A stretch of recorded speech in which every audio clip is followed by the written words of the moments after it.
I actually saw Kelly give a talk on sleep at this co-working space. Her branding was sleepwithkelly.com. And, I was a sleep coach. She was a sleep I coach. need to put some text in there. I was a sleep coach. Accepting that heartbreak is going to be inevitable regardless of what happens. Like, there'll be heartbreak if you don't say something, and then you always like wonder what if. I have a lot of empathy for those who commitment's not something that feels safe in their system. But when it finally all clicked of like, oh shoot, yeah, we can work on everything in here. The Hulk wants to come out, right? And it's like, if the Hulk fully gets to come out, then like there's no putting the Hulk back in until the destruction has happened. I talk about like shortening the half-life of reactivity. So maybe conflict would go from being a 2-day not talking to each other rupture down to like 2 minutes. a 2-minute thing. So I think that's probably a better sign of progress, is like what's the half-life of the reactivity in the relationship.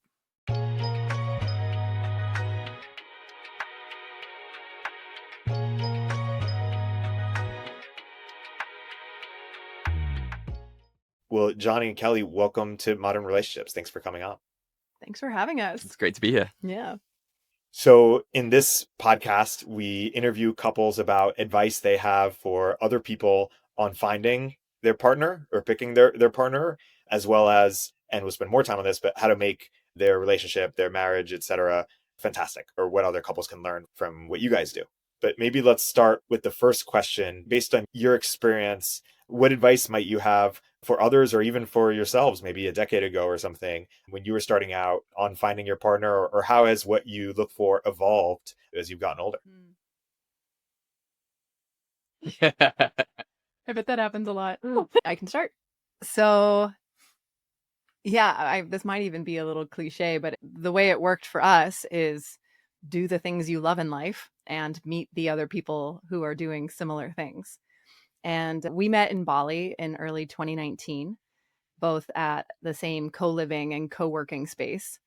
And, that was kind of fun because we're on a smaller island. There's a smaller population of people, and there's an even smaller amount of humans who are there, who were, quote unquote, the digital nomads, and who were looking for a balance between adventure and spirituality and working online. And so there was a smaller pool of people, which actually meant that you got to meet most of them. And at the time, those were, to this day, those are still kind of some of our big intersections. I wouldn't call it digital nomad anymore, but entrepreneurship. And yeah, we just found each other there, and there was a spark. And I think that's a little bit easier than trying to find someone in, say, like New York City or San Francisco, where you're just competing with tens of thousands of humans. So I don't know if you can like whittle it down to smaller groups of people where it's like more refined in alignment to you. Maybe there's a good chance of synergy there.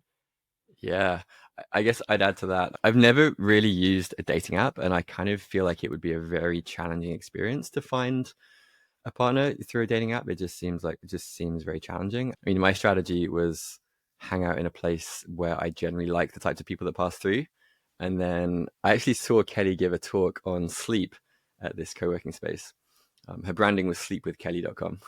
And, I was a sleep coach. She was a sleep coach. I need to put some text in there. I was a sleep coach.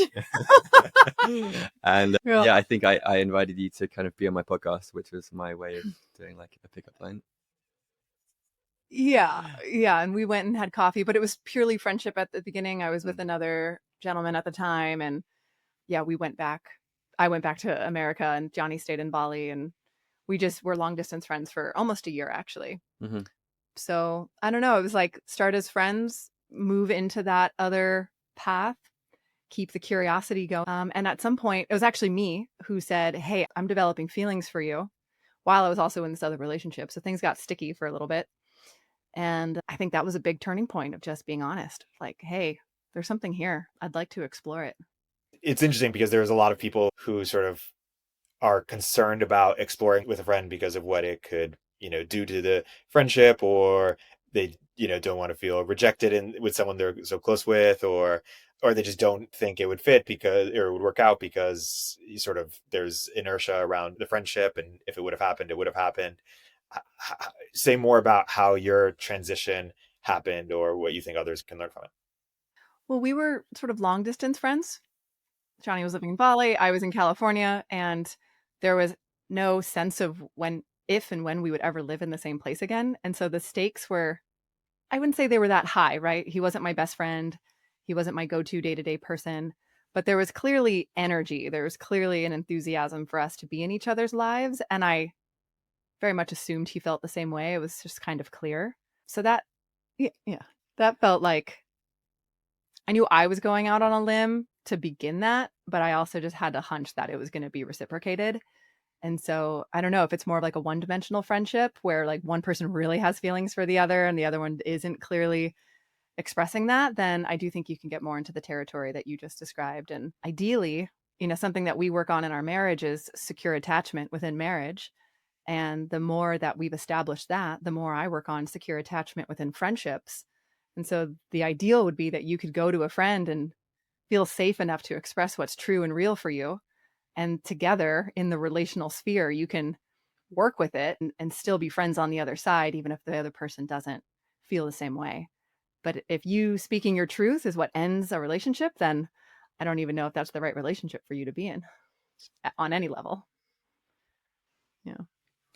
Yeah, I'd maybe add to that. I feel like a lot of people try to avoid heartbreak in this area. And in some ways, like accepting that heartbreak is going to be inevitable regardless of what happens. Like there'll be heartbreak if you don't say something, and then you always like wonder what if. And so it's really just choosing like which flavor of heartbreak you'd rather live with and you'd rather feel. And I think for me, I'd always be in the camp of rather saying something and expressing and then maybe being turned down, but then not having the like question of like, oh, what if I'd said this, 4 or 5 years later? Yeah. The regret minimization thing. Exactly. Yeah. I want to get into all sorts of things about how you guys sort of operate in your marriage, because you have some really interesting sort of frameworks and ideas. But first, why don't we flesh out how you came together? You guys have a fascinating engagement story. Kelly, why don't you tell about how it happened? Okay, so you already know we met in Bali. We were friends. I was with another man. I was working that one out and figuring out if I was going to stay or not. 11 months after we met, I broke up with that guy. Jonny messaged me like 5 days later saying, hey, I'm coming to America. I'd love to come and see you. And actually, my first reaction was both simultaneous joy, like, oh, yes, I get to see Jonny. And then also like, oh, but I just got out of this other relationship and I could really use some space from being in partnership. And I just sort of assumed this could be the start of something. So we actually set it up in advance that was just going to be a friend visit. And he came and stayed with me in Lake Tahoe. And very quickly, it became more than a friend visit. There was just so much electricity and spark and aliveness between us. And yeah, by the end of that 10-day trip, we were in a committed relationship. And Jonny still was living in Bali at the time. This is like January 2020. I'm living in Lake Tahoe. Jonny's in Bali. We're together with no plan of how we're actually going to be in the same place. We just sort of trusted that we'll figure this out down the line. Fast forward, it's March 2020, and Jonny's giving a workshop in Mexico City as the whole world is starting to shut down from the pandemic. And he calls me and says, hey, there's this whole quarantine. It'd be faster for me to get to you in California than for me to go all the way back to Bali. Do you think I can come stay with you for like the week or two that we'll all be in quarantine? And at the time, like, we're all naive. We have no idea what's happening. And it's just like, oh, for sure. Yeah, come stay with me. We'll just have like another magical 2 weeks together. It's March. We're in the mountains. My house was like this big snow globe. Everything shut down. We're snowed in as well. And so it's just this like whirlwind, magical early pandemic time for us where we have no sense of what's happening, how long this whole thing's going to go on. And then it just never ended. The quarantine and the pandemic just kept going.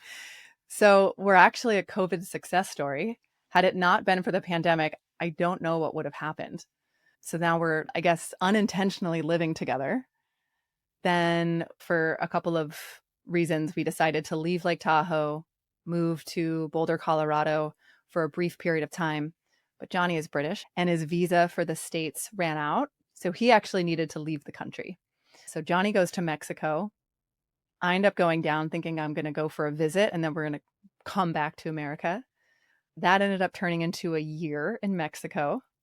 So we're in this like whirlwind of, we think it's going to be one way, and then it turns out to be this whole other experience. And yeah, at the very end of 2020, in December, we did a 10-day meditation retreat at a beautiful meditation center called Hridaya, which is on the Oaxaca coast in Mazunte. And we're doing this retreat. We had just come out of a really rocky section, actually, where we almost broke up. We go into this retreat for 10 days. We're doing this heart-based meditation practice. It was my first meditation retreat. Your second or third? Third or fourth, yeah. Third or fourth, yeah. So we're doing this heart-based practice. The men and women are separated. We're not meant to talk or engage with each other the whole time. And yet we keep like slipping each other these little love notes. One of our love languages is macadamia nuts and chocolate. So we're like slipping each other's snacks into each other's rooms. And just sort of like flirting throughout the meditation retreat, which again is like a big no-no, which just made it way more exciting. And on the 10th day of their curriculum, we did a whole contemplation on mortality. And yeah, they drop us into our hearts, and then they drop in this bomb of really viscerally feeling the impermanence of your life. And then the question, if you had 1 year left to live in perfect health, what would you do? And the answers that came and flashed in my mind were, I would marry Jonny, and I would heal the relationship I have with certain family members. And I very successfully did one of those things within a matter of days. So all of a sudden I'm bawling in this whole contemplation on death. At the end of that sit practice, go out on this balcony. I am like weeping, looking out over the ocean. Jonny comes and sits next to me, and we have our journals, and I just write in my journal, if you'll have me, I am totally and wholeheartedly yours. I slide him the journal on the ground with a pen, and he writes, I will, and slides it back. And it was like, did we just get engaged? I don't really know. That wasn't I do, that was I will. What is that? That same day, Jonny goes into the dark room, which is exactly what it sounds like. It's a sensory deprivation room where he's completely alone in the dark for 10 days to meditate without light. So we don't actually talk. I say goodbye to him in that room. He does that for 10 days. And then I go in for 5 days. So we take turns. And yeah, on my day coming out, that you're meant to get the person out of the room right before sunrise, so that the first light they see is early sunrise light. That way it's not too overwhelming on the brain and the eyes, but also it's just so beautiful. And so he comes, he gets me out of the room. I've got a blindfold on. He starts walking me down to the beach, which is right outside of this meditation center. And yeah, we sit down, takes off the blindfold. And the thing I see is 50 red roses, like a whole proposal scene, mugs of cacao, a poem.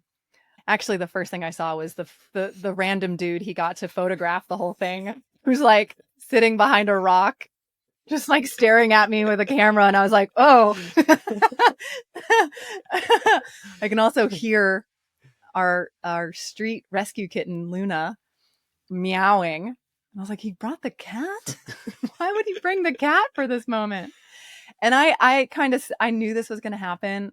There's just enough energy. It was just a clear knowing that, yeah, we were going to get engaged after this darkroom experience. And then we decided to host our own soul marriage. So not a legally binding marriage, but a soul ceremony 12 days later. So we have 2 wedding anniversaries, our soul wedding on December 27th, and then our legal wedding, which was September 27th, 2.5 years later. Mm-hmm. Yeah. So that was our origin story. Wow. That's how the story. You alluded to sort of having some troubles that you guys were making up from. How did you know how to differentiate between sort of, hey, these are the struggles that will make us stronger, that we can work through together, versus, hey, are these the troubles that are maybe some incompatibility, or, maybe it's not a fit? And I guess, what advice would you have for other couples who, are going through something similar? I know I've been talking a lot, but I feel like that's still my question to answer. Go for it. Yeah. So I'll just be quite transparent. It was mostly me being very unsure and working through like deeply ingrained commitment problems. And, I feel like the word like commitment probs or like commitment issues is just kind of like thrown around, but actually like it's like deeply formed in the attachment systems with parents and our relational safety as we're growing up and what was modeled to us. So it very much touches on trauma and some really deep, deep areas of the nervous system and what feels safe and whatnot. And my parents had divorced. I saw a rotating door of stepmoms and stepdads and just a lot of unhealthy different marriage examples. And it was for me, it felt unsafe to be in a long-term relationship, like no matter what. It hit a certain moment and then my system would go like, nope, I got to get out of here. My avoidant attachment style would flare and I would go run for the next patch of green grass, if you will. And so that's basically what had happened. I was feeling really dysregulated with the whole living in a foreign country, not knowing what our plan was, not having a sense of rootedness, feeling a bit of like the turbulence of COVID, and just our choice to be in Mexico was both beautiful, but also very ungrounding. And there was a sense of like, I got to get out of this. And maybe it's the relationship that's causing this. And the retreat was very illuminating. And I worked through some of my stuff in that retreat. And I would say like the knowing of, oh, I want to get married to Jonny, that answer came from purely just my heart. When your heart is open, there's like such a deep, profound knowing of what's right for you, but it's so vulnerable. And then of course, like I don't live in that state. It actually feels like you're kind of on drugs when your heart is fully open. It's like it's very psychedelic. So, the heart kind of closes back up again to be in its normal day-to-day state. And so even after we got married and that soul ceremony, it took about another year and a half for all of this to get worked through for me to actually be ready to get married, which is now, I think, one of the purposes of an engagement of like you get engaged, you start trending towards that deep commitment, and then you sit with all the stuff that might surface that actually is now only going to come up because there's a deeper level of commitment. Mm-hmm. And I kind of attribute it to like, it's like a rubber band. Like I was like trying to stretch and like it wasn't going to fully break though. And then we'd like pendulum back together. And big kudos to our couples coach and couples therapist who we started working with her shortly after. And the thing that we had to learn, that I had to learn, my body had to learn, was how I could be a sovereign individual woman and be in partnership. And I had this story like, well, I need to go find myself still before I commit to another human, as if I hadn't really found myself yet. And we had to really work out like, no, I can keep finding myself, keep discovering who I am in partnership. And actually, maybe the partnership can be a greater catalyst to discovering who I am than if I was just out in the world on my own. And so that was a real unlearning and relearning of a whole new story. And it took about a year and a half, almost 2 years for it to really land. Mm-hmm. But now it's here and now it's life-changing. And I'm like, no, commitment is the way. And I have a lot of empathy for those who commitment's not something that feels safe in their system. We'll get right back to the conversation after a word from our sponsors. Modern Relationships is sponsored by Relationship Hero, your personal relationship coach. It's an open secret in Silicon Valley that people are using these relationship coaches. Over 100,000 users are happy they tried Relationship Hero. You might be wondering, what is it like to talk to a relationship coach? Well, here's Jackie Pugh, a senior coach at Relationship Hero. That's a really good question. Okay, I actually just got off a call with a client who was getting mixed signals from his ex. So she's the one that broke up with him, but then she kept sending him these really heartfelt, long, emotional messages at midnight. And then in the morning would act like nothing ever happened. We've all been there. How do you recommend handling something like that? So what we would do is we would want to hear exactly what's going on so we can help discern, is my client's ex, is she just trying to process her emotions and she's doing it via text message? Is she potentially trying to keep my client on the back burner? Or is she actually trying to reconnect? And if she is, then I help my client decide, is this something that he actually wants to do, reconnect? And if so, why? Thanks, Jackie. If you want to try your first one-on-one or couples coaching session, go to relationshiphero.com/modern. You'll get $50 off your first session if you use our link. Again, that's relationshiphero.com/modern. Jonny, one of the bullets you sent me was viewing marriage and partnership as an arena for surfacing our own shit. Built upon what Kelly just said. So maybe you can reflect on that a little bit. What it was like for you. Yeah, totally. Well, I think to kind of like to your original question around like how do you know if the problems will strengthen the relationship over time versus like maybe be incompatible? I mean, I think really the only long-term incompatibility is if you're both unable, or maybe one of you is unable to kind of move through conflict, and like you just it. Yeah, I think that's like almost like can be really challenging. And then secondly, like honestly, that belief of like viewing partnership, long-term partnership, at least to some degree, as a vehicle for growth, and kind of it is going to be the place where your most vulnerable insecurities and triggers and vulnerabilities surface. And so to some degree, obviously no one gets it 100% of the time, but to some degree showing up like with that as like part of the kind of motivation, I guess, for the process.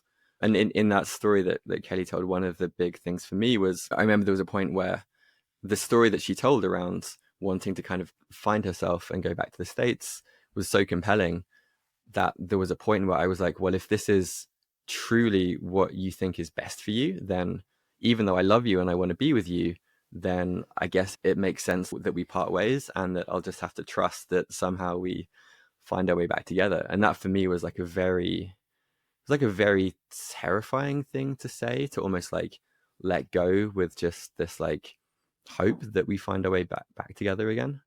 But yeah, I mean, I think since then we've definitely got a lot better at the showing up in conflict and kind of the rupture repair process, and kind of yeah, I think that's probably, I mean, I imagine most couples get better at that with time. And can you talk about how you've gotten better at that, or what that looks like, or what other couples can potentially learn from? Yeah, well, where do we begin? I mean, certainly working with our couples therapist has been amazing, and doing that almost since like the beginning as well, since when we got engaged, as opposed to like waiting for something big to happen. So like having her reflections as like a neutral third party was really, really helpful in the places and times where we got stuck and we didn't feel like there was like, you know, an obvious way forward. I mean, some of the things are like, we kind of have a rule now, like if we're both triggered, or we're both kind of like beyond our capacity, then one of us will kind of say like, just like pause, like time out, we'll like go away, kind of downshift, come back to ourselves, and then come back when we have capacity. What comes to mind for this? I mean, this could be the whole episode, I imagine. Nah, there's so much more to talk about. Well, I think just the foundational shared value, and I don't want to say belief, but the shared perspective that everything can be worked out in the partnership. And something our couples coach said, there's only one reason for a couple to end, and it's one person is committed to their growth and the other one is not. And if that other person who's not wanting to grow or lean in, just that doesn't change, then, you know, that's really quite unworkable. But if both parties are committed to their growth, then technically everything can just become grist for the mill. Or as we like to say, because we're cute, grist for the millers. and like my attachment and like fear of commitment stuff, like had to wrestle with that. But when it finally all clicked of like, oh shoot, yeah, we can work on everything in here. Like, and we haven't actually experienced some of the things that, you know, can get really derailing. Like if we wanted to turn the relationship into poly or open and these other things. But I know that we've cultivated such deep trust that all of our desires, all of our wants, all of our stuff has space to be revealed. And then we'll just be in the arena together. And so I feel like it's just been a lot of learning tools, practices, techniques, perspectives of conscious communication, nonviolent communication, emotional processing, nervous system regulation, so that, you know, we can just be in the arena with whatever comes up. instead of trying to like control what comes up. We're in it. We're here for whatever. If it's like a new, deeper trauma that's being revealed, or all of a sudden one of us really wants something that we didn't realize we wanted before, like, we're like, hey, I know that I'm here to love and support Jonny in all of his versions and evolutions and change, just like he is for me. And I think that's what's really exciting about the whole thing. Truly, there's no stagnation when we're both committed to our own individual and shared aliveness and growth. Yeah, I think we're getting better at like really owning our needs, even if they seem kind of inconvenient, and even things like expressing like mini like temper tantrums, and just like just like expressing frustration, or also like holding space for each other when emotions are arising. I think that's something that we've both become just really like naturally skilled at. I mean, we both do it to some degree for work as well, but I think knowing that like if something comes up for me, that I can kind of like say to Kelly like, oh, hey, can I just like lie down and can you like hold me for a few minutes while I move through this emotion? It's like, I mean, I wouldn't have done that like a few years ago. That would have been awkward and terrifying. But it's now incredibly, or you wouldn't have even thought of it.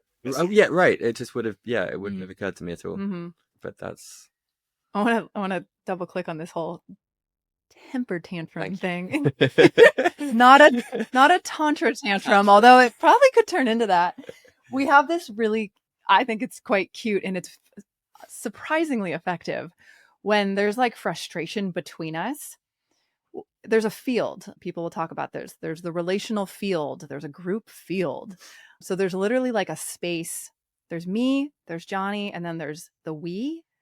And we're getting really sensitive to literally feeling the we field.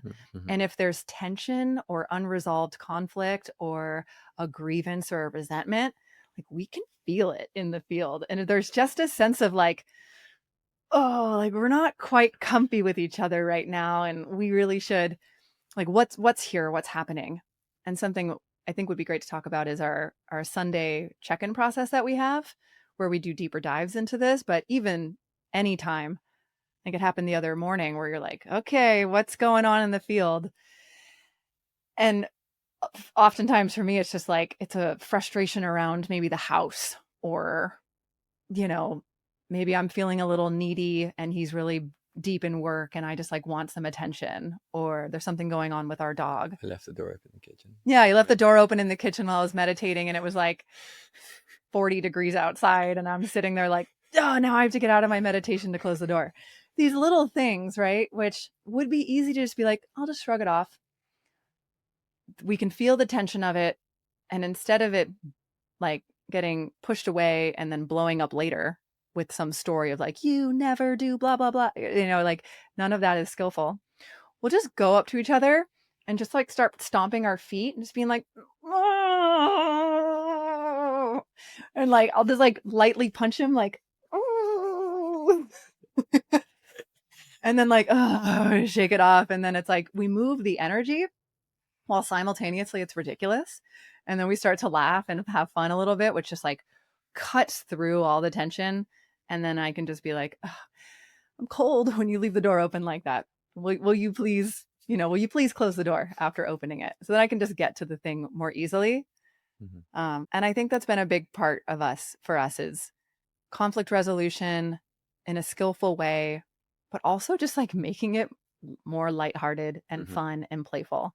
And we go through the really serious stuff too, but we can nip a lot of the small things in the bud with more play. Yeah. Are you guys a believer in the sort of, do you want to be happy or do you want to be right? Or is that too crude or doesn't get at the idea? We definitely don't do right and wrong. And we also don't bypass to try to get to happy. It's kind of like being in the arena where there's just like what's really here. And what we've found, it's almost like we're like wrestling with the thing and like trying to peel back the layers, and we're like looking at it from different angles, because it's clear when something is truly resolved. There's like a full exhale and sense of relief, and literally our field, I'm like, oh, our field feels sparkly and clean between us now. Like, yeah, I just want to cuddle up with you. And I forget where I read this, but it said something like, until our bodies want to get close to each other and actually touch and maybe cuddle, something is still there. Like, actually, that's a sense of, and I guess that's a litmus test of like, how close do we feel? And if we don't want to get all intimate with each other, and that could just be like a hug, then something's standing in the way, and let's clear that out. So I think it's just like finding what's there. And there's been a few moments where we'll wrestle with something for hours maybe, and then one of us will say a sentence and it's just the right thing, and all of a sudden like tears might come, and like it's like, oh, that was it, oh my God, I had no idea, I just needed you to say that thing. And then you just feel this massive relief, both in the body and then in the connection. To what extent do you think something like nonviolent communication is, where is it helpful, not helpful, or are there other conflict sort of resolution frameworks that we haven't yet discussed that are inspiring to you or have been helpful to you? Yeah, I think nonviolent communication is like a good starting point. Kelly's also done quite a bit of authentic relating training, which is also kind of really good. I think sometimes they can become a little bit too like formulaic and like frameworky, and like and in some ways like any framework can also be kind of like weaponized in a way where you can like manipulate it to kind of still get what you want without being vulnerable and without really revealing the thing. Or you can kind of go too far, like the kind of like radical candor approach where you honor your truth, so to speak, but you do it in a way that isn't really attuned or like caring about the other person. And so I think like really I think it is kind of like practice in attunement, both to yourself and like what's coming up for you, but also the other person, and really practice and like finding what actually works for you both without having to like remember like a sentence stem, or like I say this and then this and then the story I'm telling myself about this is ... And that's, it's helpful, I think, especially in the beginning if you're just trying these things out. But ultimately I think it has to become like a natural kind of just way that you guys communicate. So if you want to add anything to that. Yeah, Jonny and we came into this relationship with different, I'd say, orientations of communication, where some of my patterning is having a bit of a sharp tongue, can be more judgmental and critical.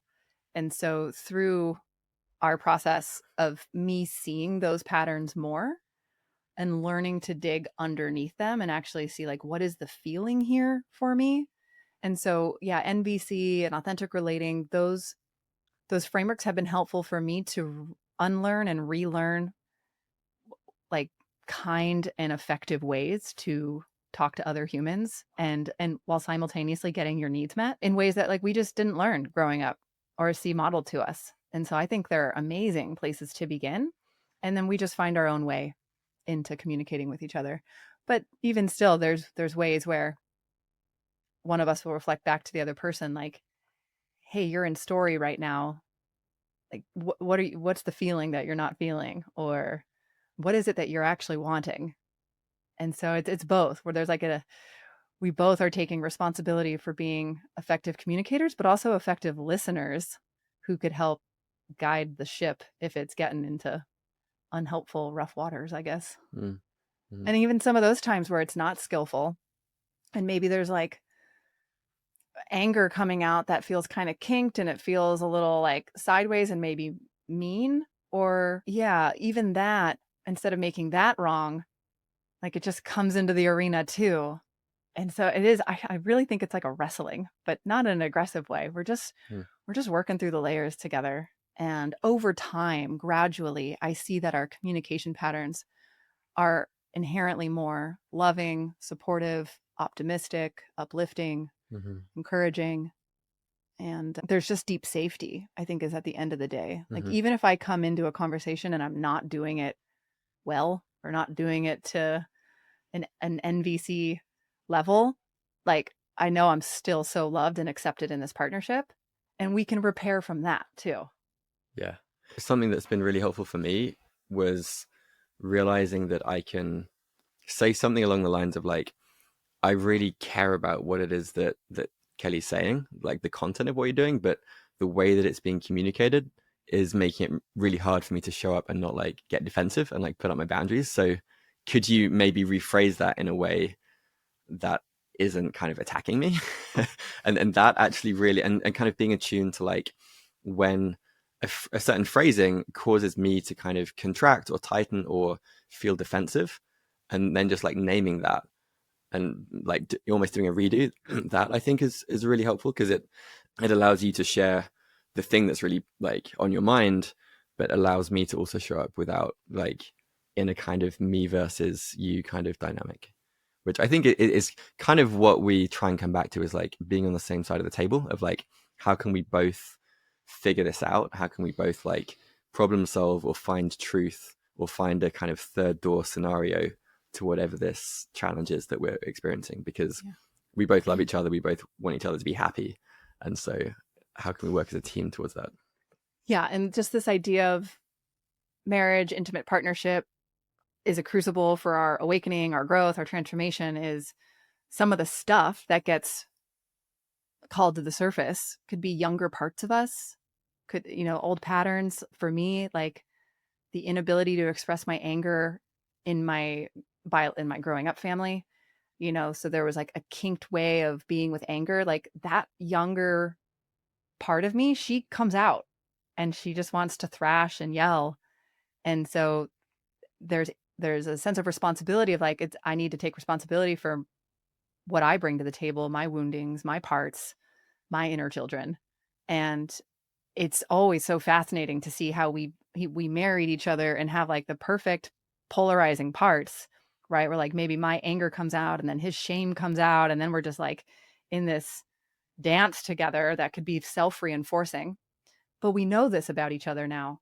And so at the earliest sign of my frustration, before it becomes anger or something that feels really intense to work with, we can actually be with it sooner, because we're like, oh, okay, we've danced this dance before. And oh yeah, that's my inner 16-year-old.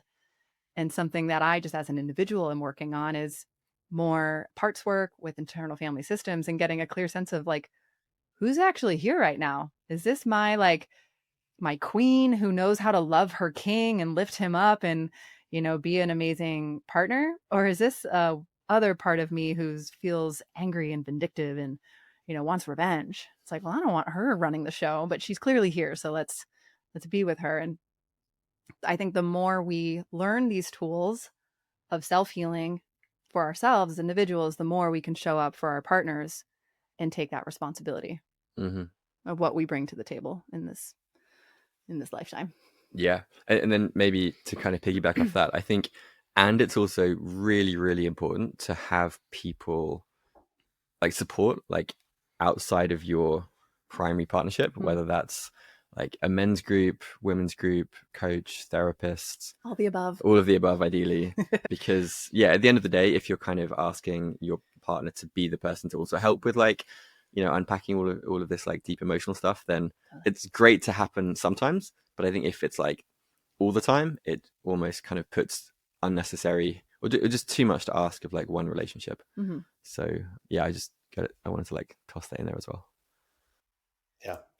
I want to read the Joe Hudson quote. We find ourselves attracted to certain people because we have an instinctual way of finding the person who can trigger us the best, and on the other hand, gives us the opportunity for mutual healing. Nailed it.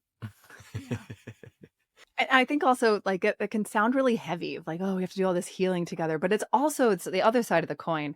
It's the golden side of like, we're also here in this partnership where we call out some of the best qualities in each other too. And we really have been able to do more of the things we want to do in life and become more of the people that we've always aspired to be because of each other, and the same kind of mirroring, but it's also calling forth really positive aspects. So I think it's finding a partner who mirrors all sides of that. Yeah.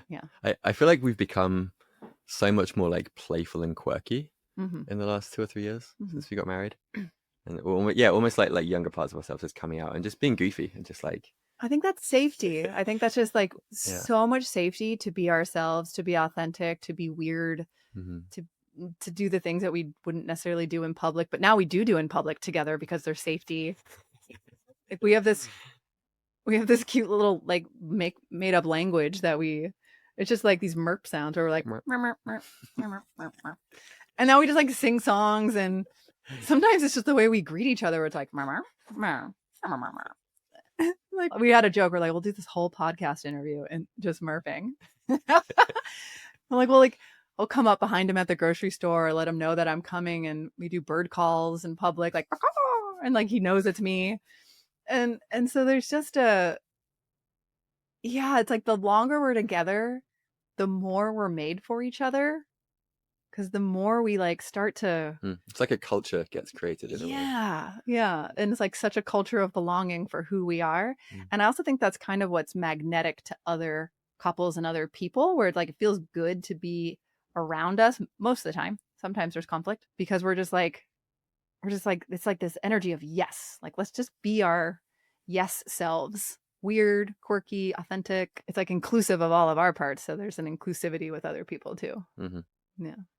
There's this one school of thought says something like, hey, there's a few great people that you could be with, and what really matters, and every relationship is going to have its challenges, and what matters is kind of how you respond to it or grow from it or how you act in any individual thing. But there's, this idea of like the one is kind of this, romantic fantasy or something, sort of almost Hollywood-esque thing. And then there's, this other couple came on our show and they were like, no, actually, there is a person, not necessarily the Hollywood, the one, but there's a person or maybe even some people for whom you won't have conflict, or it's just significantly easier than in other relationships. And of course, there's this, I guess, a spectrum of like, sort of similarness to sort of different. Where do you land on that? Like, you guys had challenges in this one, just like many couples do, but you also have been in previous dynamics where it didn't end up sort of working out. So how do you reflect on even that framing? Yeah, I can share. I don't think that there's no such thing as a meaningful intimate relationship that doesn't have conflicts. I think that's, if someone's in a relationship where that's the case, it's probably there's just a lot of avoidance going on and like walking on like eggshells. What happened with us, and I think what tends to happen, is like when a certain level of like safety is reached, that creates the vulnerability for some of the deeper things to surface. And I think that the distinction for me is like, is the conflict somewhat productive? Like, do you end the conflict feeling closer, feeling more connected, feeling like you've maybe discovered insights about yourself and about each other? And is conflict still carried out with like love? I think that's probably the key thing. Versus there are, there's obviously certain relationships that are like quote unquote toxic. And I think that's just people, like couples going in circles without taking ownership for like their own stuff. And so just like in these constant sparring matches, and both people unable to like really dig a bit deeper. Yeah. What are your thoughts on that? I agree with that. I do think with time, like the longer we're together, the more of our stuff has come up. I'd like to believe that at a certain point, like less stuff is there to come up because we've like processed a lot of it. But who knows? I would say like in general, the atmosphere of our relationship has gone from one where like conflict and tension was more prevalent to one where now it's like it's more or less just like a atmosphere of joy and love and connection. And then in the conflict, it can exist in that too, but it's not as frequent. But I just think if two people are committed to their own growth and change, and we truly are like being vulnerable and revealing ourselves, I don't know if it has to be phrased as conflict, but there will just be tension. There will be things to look at. I personally have never been in any relationship where there wasn't. And that even includes friendships. Like at a certain point in a deep, long, intimate friendship, like things surface. And I think for me, historically, whenever those things would surface, I would bail. Like that's the avoidant attachment. So I could look back on some past friendships and even maybe some boyfriends and say like, oh, that was so easygoing then. Because at the first sign of trouble, like I left. And so I don't have years of history to think about with those humans. But yeah, that's just my sense on it. And if there's two humans who feel like they've done their work and they're living like fully cohesively without conflict, I don't know. I'd be curious to meet them. I'm not going to say it's impossible. I don't know. Yeah, there's enlightened beings out there. Yeah, I'd say maybe the conflicts might not look like conflicts from the outside, but in the nervous system work, I talk about like shortening the half-life of reactivity. So maybe conflict would go from being like a 2-day like not talking to each other rupture down to like 2 minutes. a 2-minute thing where there's like this brief like frustration gets aired and cleared, and then you're like back in connection again. So I think that's probably a better sign of progress, is like what's the half-life of the reactivity in the relationship. And so, and maybe just while we're on the topic, you plug a little bit of your work for people unfamiliar. Like, another way of maybe segue into it is like, there are people who will sort of intellectually understand things like authentic relating or nonviolent communication or other, just be mindful about this, but sort of be unable to not get triggered or unable to use it when they need it the most. And so maybe this is too broad of a question, but can you share some sort of thoughts on like when people are getting really frustrated in a very reactive way or getting triggered in a certain way, what's happening there, or what could people understand that would better help them sort of perceive that something is happening and that they should have a different response to it? I've thought a bit too much. You have go for it. Yeah, so where to begin? So I think maybe the most helpful frame here is knowing, like sensing in your body what it feels like when you're triggered versus when you're not. And there's this whole kind of like body of work around somatic markers, and everyone has different reactions, right? For some people, maybe there's like tension in the chest, or the throat starts to kind of tighten, or they start to get, and there's actually 2 modes of reactivity, and it's quite helpful to know like which one you tend to orient towards. Some people go into angry, aggressive, like hyper arousal, and other people, and that's more like aggressive, and the others, which is my default, is more like kind of withdrawal, emotional shutdown, kind of stonewalling. And so knowing which one you tend to kind of veer towards is helpful. And then ideally, instead of waiting until it's like an 8 or a 9 out of 10, like notice what is like the 2 out of 10 or the 3 out of 10 kind of like somatic marker. So for me, to kind of use the example, let's say Kelly came to me and started asking me to close the door like while she was meditating, and let's say that I like took that personally for some reason, like I might notice myself start to maybe withdraw or start to kind of like maybe get slightly hunched over. There's a whole bunch of things that can happen. And I think noticing that well, like as soon as you notice any kind of sign, prioritizing some kind of self-regulation practice. That could just be a deep breath. It could be taking a moment to step outside and like feel your feet on the ground. It could be just like holding each other for a moment or two and just say, hey, I'm noticing I'm feeling a little bit like activated. I just need to kind of downshift a bit. And prioritizing that coming back into kind of a sense of grounded presence, I think is the most important thing, because it's not going to be possible or it's very hard to have a productive kind of challenging conversation if both people are in a kind of activated triggered state. So if you can notice the early signs of that and then set aside the content of whatever it is you're talking about and just focus on, okay, what can we do to get back to a state of like, okay, I feel like I'm back in my body again. I'm not disassociating. I'm not whatever it is, and then resume. I think that in itself is like a really helpful thing.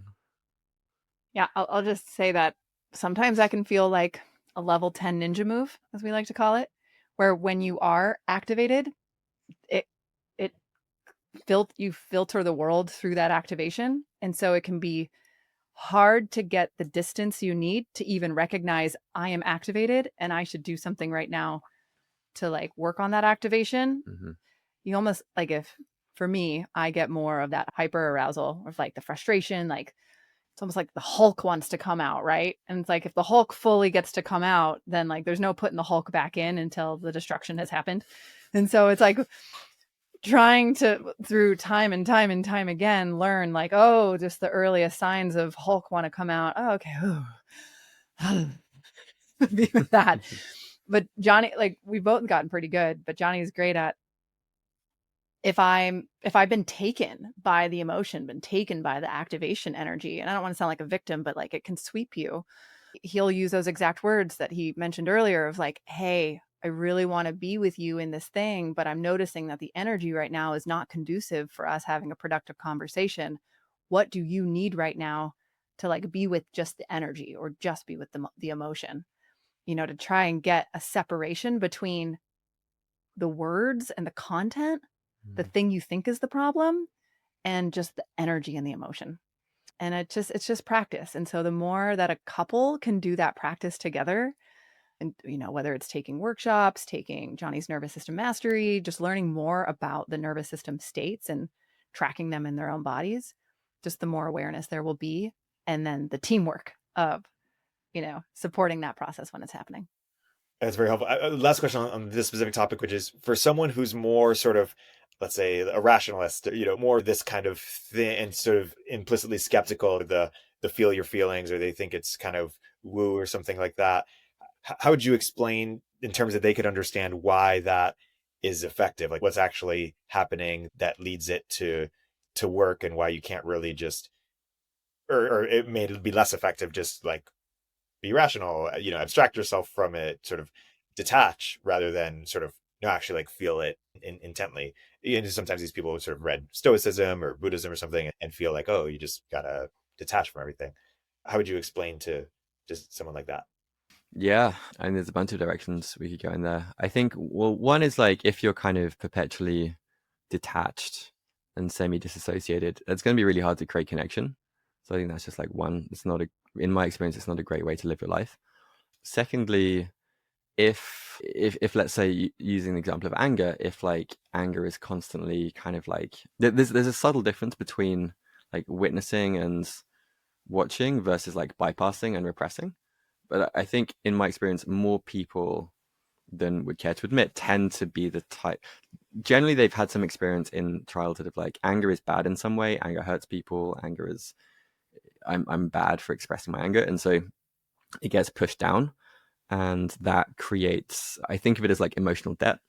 So it causes fragility in the nervous system. It comes out kinked in other ways as well, like either kind of like explosions or compulsive behavior, things like that. And I mean, maybe to kind of like borrow from Joe Hudson, just like run the experiment. I mean, try like in one situation, try expressing the anger, not at someone, but just like letting it move through and like feeling that aliveness that's there. And then another time, try just like being like, oh, I'm not angry, I'm just gonna let it go and just see what happens. Yeah, I don't like giving like generic advice, but more just like, yeah, try it out basically. That makes sense. I want to segue into something you alluded to earlier, which is a weekly practice that you have, the check-in practice. What one you share how you guys do it and what it means to you, or what sort of your pitch is for other couples to consider, like should they have something similar and why? Yeah, well, as the pitch for it, 2 anniversaries ago, Oh yeah, we were celebrating. Again, we have 2 weddings, so one of them. it was one of them. And we were just celebrating like, oh wow, we've come such a far way. What is like the one thing you're most proud of from this past year? And Jonny said, it's the fact that we showed up for pretty much every partnership check-in on Sundays, and without it, I don't know if we'd be married. And I was like, oh my God, like is the success of our marriage completely contingent on these like 2 hours on Sundays? It's probably a bit of an exaggeration, but it's such a profound practice that I would love to share it with more of the world. And it's just like, this is our own version. But I do recommend that couples find their own version. I think the most important thing is consistency. And so what we do is we meet every Sunday. It's on our calendars. As entrepreneurs, we completely live by what is in our Google calendars. So it's just there as a recurring meeting every Sunday. And we really hold that in a sacred way. We don't schedule anything over that time or anywhere near that time. And it's about 2 hours. Sometimes it's less. Sometimes it's more if there's processing or things that want to come through. And the structure of it is we sit on the ground on back jacks facing each other. We usually make some tea, have like a beverage, and we do our own personal check-in, and we just share. The framework used to be, how are you in body, mind, spirit, physical, mental, emotional, and spiritual. Sometimes I just want to talk about like how I'm doing, just more broadly, or like what's been coming up for me with work. I just want more of like an open-ended expression of that check-in process in the beginning, but just like, where are we as individuals? And then we do a round of gratitudes. So we share everything that we're really grateful for from the week prior, which can be things we're grateful for that the other person did, just things that we're generally grateful for of the abundance of our life. It can be things that other people did, but we really try to feel the gratitude and the appreciation in our bodies. So starting on that high note. And then we do do-overs, which is basically like an integrity check. So now, knowing what I know with hindsight, here's what I could have done differently this past week. A lot of times for us, it's like, I could have not scheduled myself so much. I could have taken more rest time. Things of that nature, where we recognize the actions we took as individuals had a ripple effect through the partnership, through our family. So we just recognize like, hey, I was really busy this week and I recognize that probably had impact for you. And then we go into grievances or clearings. So that's something that we kind of bring to the other person that we didn't feel like we needed to clear throughout the week. So it could be like, man, I noticed you left the door open 3 times this week. Like, it's really, and then we like talk about that. It's usually in the do-overs and the clearings where some type of emotional thing will arise, or a resentment that has been really subtle all of a sudden comes to the forefront. So we can spend a lot of time on that section, but it's a really cathartic section, I'd say. And then from there, that's kind of like section 1. We usually take like a deep breath, a bathroom break, get a snack after that. And then we go into topics. And topics are essentially just our partnership to-do list, our logistics. And I don't know about other couples, but every single week we just have a mountain of to-dos that we have to coordinate, from dog food and allergy medication to, we share a car. And so we work on that schedule for the next week, to vacation planning. We're moving to Costa Rica in July and we're going to be building a home. So we've been talking a lot about that every Sunday. And then we just, kind of get through all of our topics and usually end on the other side, like fully exhausted, laying on each other, going like, oh, okay, good job.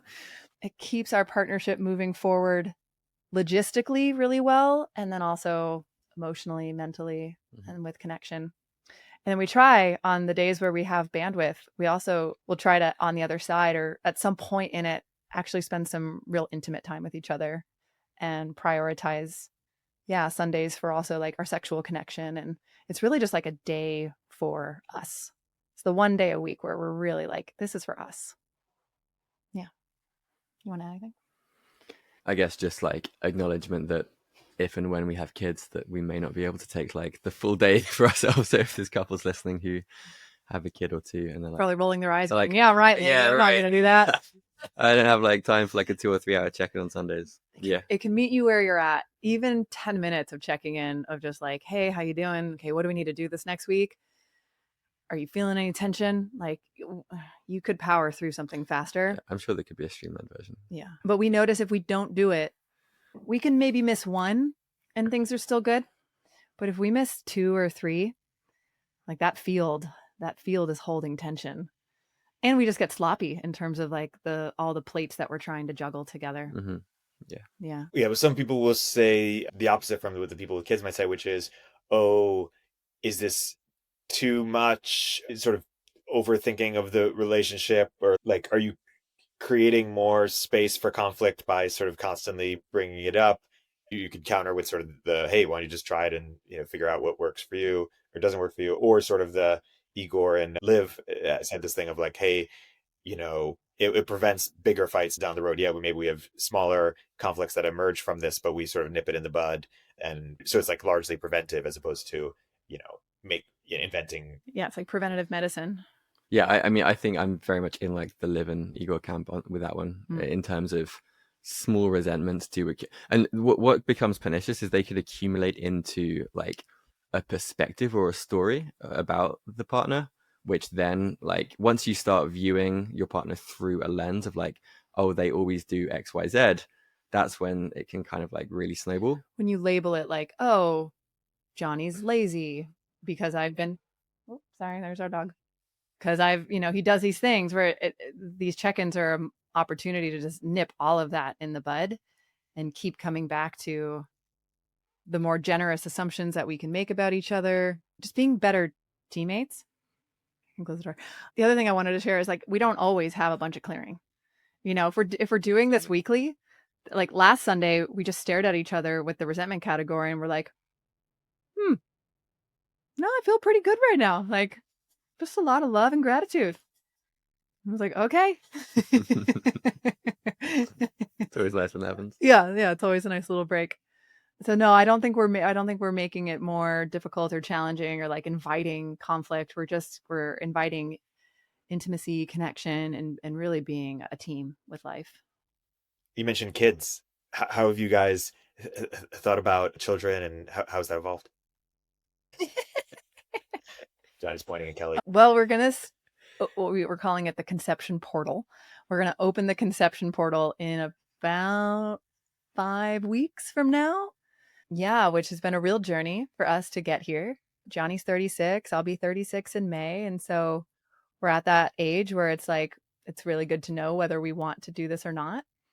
And it took a little bit of wrestling, our wrestling style to land here. For me, historically, I felt like a no to being a mom and having kids, and a lot of deep inner work to arrive at my truly authentic yes. And a big part of that is having a clear sense of what I need and desire to have in place so that we can have a family in the way that actually feels inspiring and fun and like something I genuinely want to do. And it's called us into greater alignment and courage in our lifestyle design. And so for me, the big thing was I want to raise kids in community to the degree that we can. We have small families and we don't live anywhere near them. And personally don't want to have to just hire a bunch of babysitters to come in and out and not have that depth of intimacy. And so we've decided to, move countries, join a project with about 10 other families where we're kind of all co-raising kids. Not everyone, but a good majority of them, like co-raising kids of different ages together. And that will allow us as parents to feel well supported. And I think it will give the kids a really beautiful upbringing. And so it's just been this really nice journey of figuring out what do we need as parents to thrive and then taking action. Because ultimately, we haven't been the type of people who will like do it, have kids no matter what. Like, it felt kind of edgy to say at the beginning of like, oh, I have conditions to do that, to step into that chapter. And cool. Now that those conditions are clear, now we have a vision to move towards. Mm-hmm. So yeah, the dream is 2, maybe 3 kids if we can, and to start that really soon. And share more about the living in or raising kids in community part, because I think it sounds probably impractical to most couples, or like, hey, they'd want their like, or most people probably aren't sold on that. And so, but they're curious to learn more. And so share more about why that is more desirable than having a bunch of babysitters or something, but having your total privacy and sort of living in, well, I don't know, not everyone lives in the city. A lot of people live in the suburbs, but not having to move countries. Perhaps I want you to share more about. Sure. Yeah. I mean, it's huge and it's completely unrealistic for the majority of people. There's a real privilege for us to be able to do this. And I think it's also just like having a courageous spirit to make such a big lifestyle change in the pursuit of a family vision that feels expansive and good for us. Yeah, I can just speak to my own need there is, having grown up with a very small family, babysitters, 2 full-time working parents, and then divorce, spending the majority of my time at school and with babysitters, and at a certain age, just being home alone for hours and hours with TV and Nintendo. Like, to me, it was not a generative way of growing up.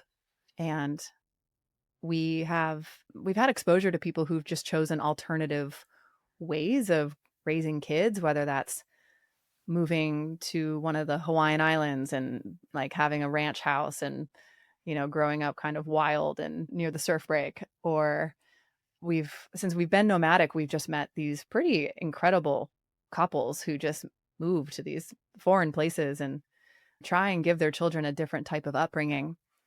And here, to be honest, if it was easier to do in America, I would stay here. It's just not, It's hard to buy land. It's hard to build multiple family homes on one plot of land. It takes a ton of resources in order to do. The zoning laws do not work in favor of people truly living in community here. And so Phil Levin, who has been on your show, I believe it's on the Radish blog, that talks about like what are the different models that you can try. And the best one that I've seen for America is like, can you coordinate all of your friends buying the homes in a cul-de-sac so that you can just like take over the end of a cul-de-sac, and just sort of have your own little like compound there. I think that sounds really cool. And yet we don't have other couples who want to do that or agree on place. And I think as a mother, like I don't want to feel resentful of the path, which means I need support. I think all mothers, all parents need more support than what they probably are able to get. We usually think that the kids are the ones who need all the support, but actually I think it's the parents who need a lot of the support. And so I think raising healthy, strong, connected, regulated families like takes a village. I think there's a real reason why that's a saying. And we've just, as modern humans, have gotten really far from kind of that village lifestyle. And there's a real movement happening right now to reclaim that. And a lot of visionary humans who are trying to figure out how to do it in America.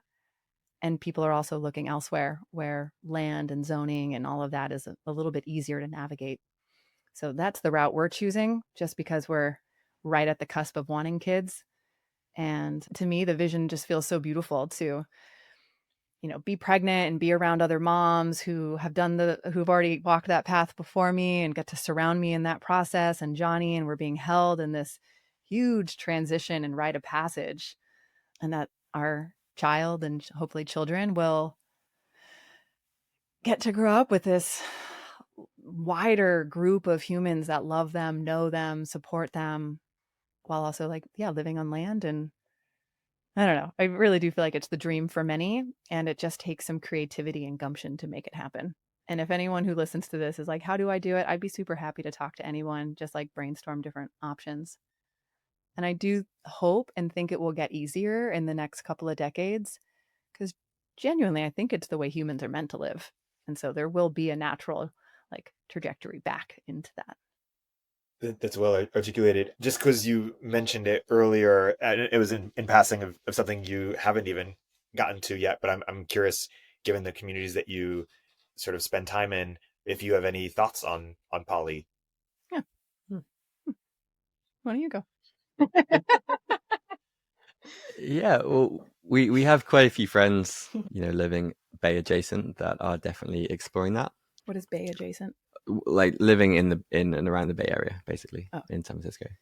I think that, so neither of us have experimented with it much. So we're kind of speaking from a place of not much experience. My sense is that it's a very fierce and beautiful path for really upskilling at communication and attunement, and just very navigating skillful and potentially kind of landmine ridden territory. And if that's what you're deliberately signing up for, and that's what you want, and you're approaching it as a way to kind of upskill in those areas, then beautiful. I sense it, and it also, it just takes a lot of bandwidth as well. Like if you're kind of managing multiple relationships and interactions and repairs and after ruptures and things like that. I guess we've both been curious, but not curious enough to actually open up. Yeah. We're curious witnesses of what's going on over there? That's so interesting. I don't feel a pull towards it. Totally love and accept it and see it being a huge catalyst of growth for many people. And I've talked to folks who say I just have so much love to give that I need to give it to multiple partners, and that's great. And I also I don't know if it's a trade-off of breadth over depth. I know for me personally, if I was trying to do all the things I'm doing right now in life and be in this solid marriage with Jonny and then invite another human in to develop a deeply meaningful relationship with, I simply don't have enough time and energy for that. don't have enough Sundays to do all the check-ins that would be necessary. Yeah. And I do find it so interesting. There's a lot of different formations. We recently met a throuple, so 3 people and they're raising kids together. And yeah, I just love, and I love all the different expressions of it. And I think Jonny and I have found the expression that works best for us, at least for this chapter of life. Yeah. Totally. Cool. Is there anything we haven't gotten to before wrapping up this podcast that feels interesting or on your mind, or that something you think that other couples could learn from your experience? I feel like my vulnerability is that so much of this conversation was about like rupture and repair. And it just sounds like maybe we're just like constantly like fighting and repairing. It's like the juicy stuff. It is the juicy stuff. Yeah. But like, to me, it's just also like, why be in such committed, deep partnership? Of course, there's the spiritual, personal growth orientation of being in that arena with another human will surface the things. And it's just like, very often we go, God, I love being married.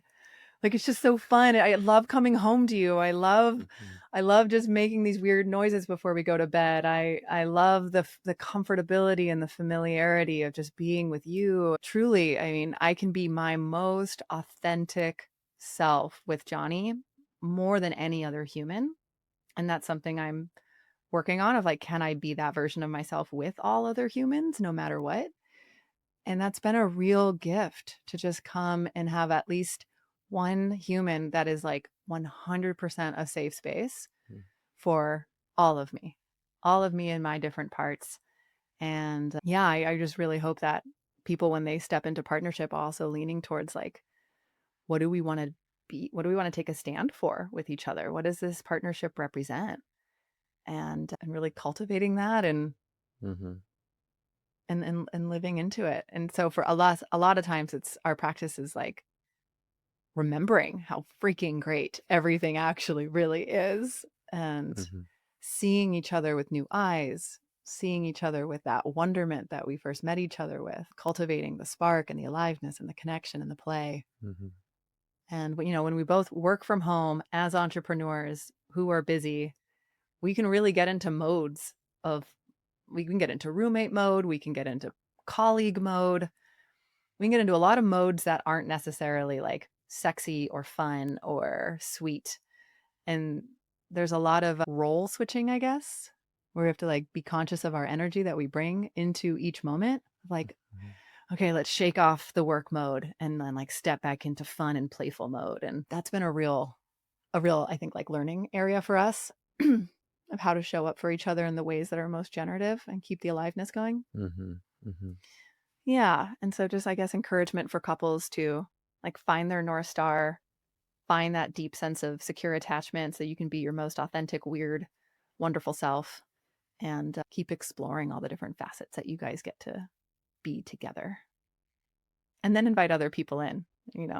One our favorite thing is having other couples that we get to go and do things with and learning from them. We do like couples trips, couples weekends, couples retreats. Yeah, I think something that we're curious to explore is like, actually this idea from Joe and Tara. They had a couples circle where I think it was like 4 or 5 couples met for like 15 years. I think it was every 3 months, like exploring, what have you guys been learning? Like, what have you, like, in what ways do you need support? And I think we'd love to create or join a group like that as well, of like conscious couples exploring some of these questions.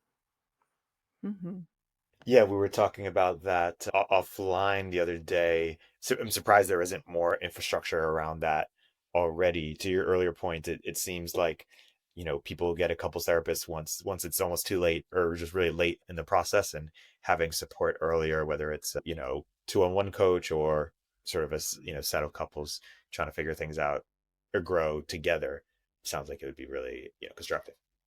With that, Jonny, Kelly, thank you for sharing your wisdom with us. This was a fantastic episode. Thank you, Erik. Thanks for the great question. Erik, yeah. Super fun. Enjoyed this. The first podcast we've done together, I think. Yeah. Yeah, it was great. Amazing. Thanks for listening to Modern Relationships. Please make sure you're following on Apple, Spotify, or YouTube. If you have a chance, leave us a review or comment on this episode to let me know who else you'd like to hear from on this show. Modern Relationships is a podcast from Turpentine, the network behind Econ 102, Upstream, and Turpentine VC.